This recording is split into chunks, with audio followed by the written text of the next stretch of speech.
The equalizer swatch, that's pretty apparent. It allows you to equalize anything. Okay.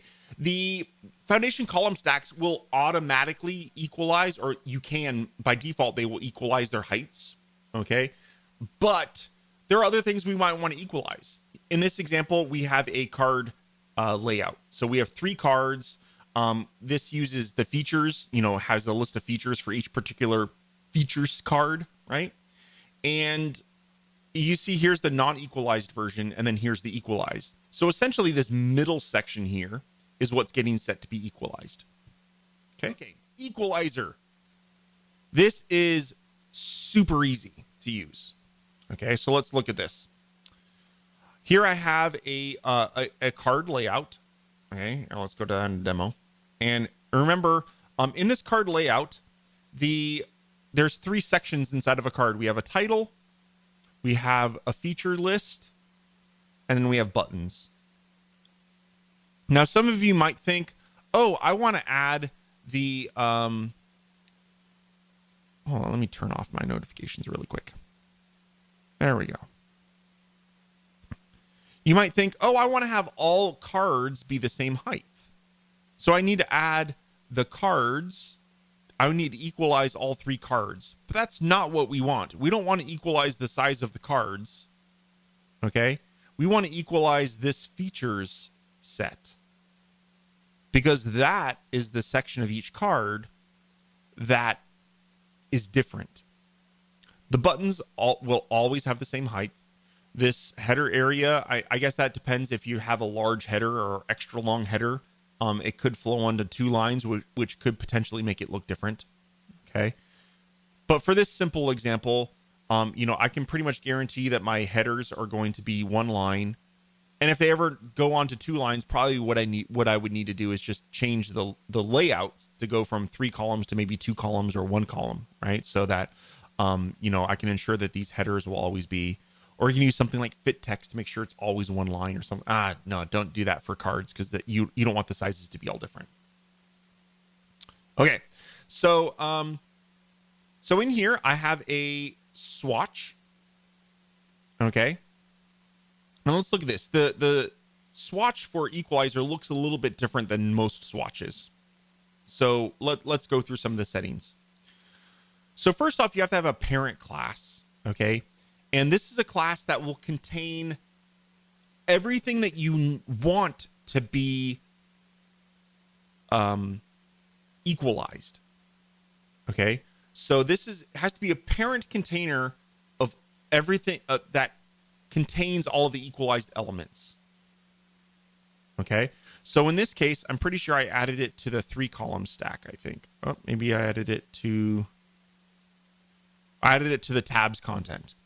So I added it to tabs content, okay? And that contains all of the cards. I could have added it to the 3 column or the tab content or the tabs content. As long as it's on a layout that will ultimately contain everything that is going to be equalized. Okay? Okay, so that's the parent class.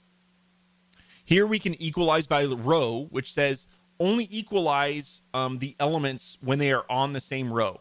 So like if I were to change my layout so that it's 2 and then 1 below, I can make it so the one that's below isn't going to be equalized. It'll be auto sized.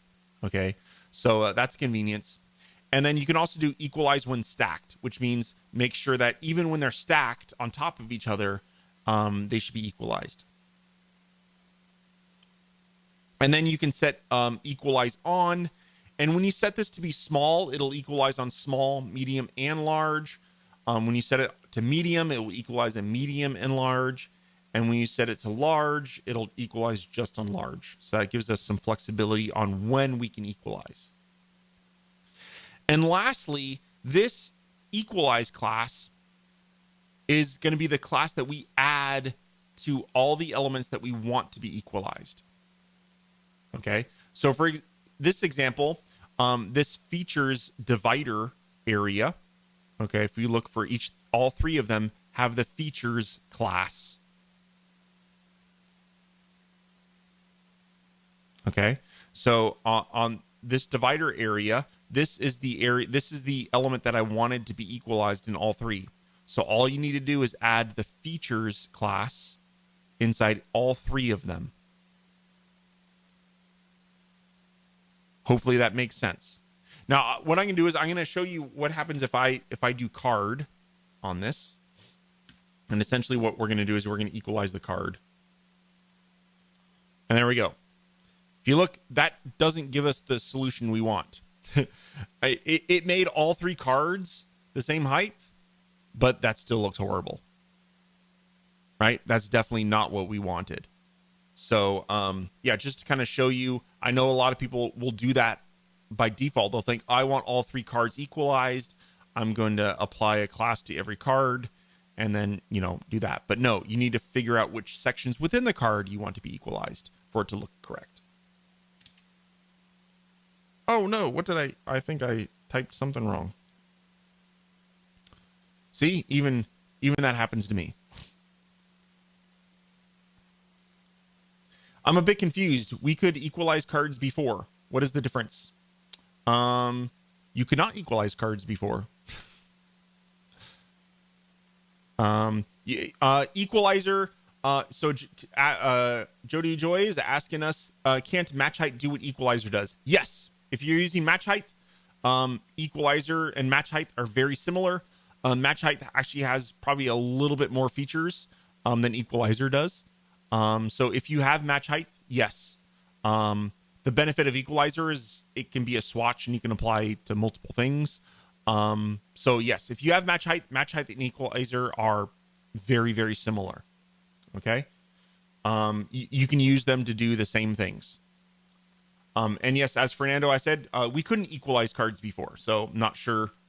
Maybe you just happen to have your content be the same, or maybe you set them to be a static height with the swatch. But yeah, right now you can't dynamically equalize the height of cards. Can you have two equalizers working on cards? One for the top section, one for the middle section? Yes.